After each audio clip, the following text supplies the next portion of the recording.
আসসালামু আলাইকুম। আরস বার্ডস অ্যান্ড হ্যান্ড বেলিতে আপনাদেরকে সবাইকে স্বাগতম। আজকে আমি আপনার সাথে কথা বলব আবারও দেশি মুরগি নিয়ে। দেশি মুরগি আমাদের সংস্কৃতির প্রতীক, এর স্বাদ ও পুষ্টিগুণের জন্য এটা খ্যাত। এই মুরগি কেবল খাদ্য নয়, পরিবারের ঐতিহ্যের একটি অংশ।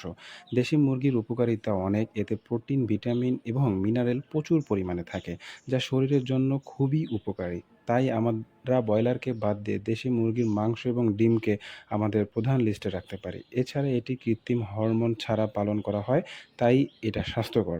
আলহামদুলিল্লাহ, আমাদের খামারে প্রচুর পরিমাণে দেশি মুরগি উৎপন্ন হয়। তাছাড়া আপনাদের চাহিদা অনুযায়ী আমরা সবসময় দেশি মুরগিকে প্রোভাইড করে থাকি। আর যেকোনো প্রয়োজনে আপনারা আমাদের ডিসক্রিপশনে দেওয়া হোয়াটসঅ্যাপ নাম্বারে যোগাযোগ করবেন। ধন্যবাদ।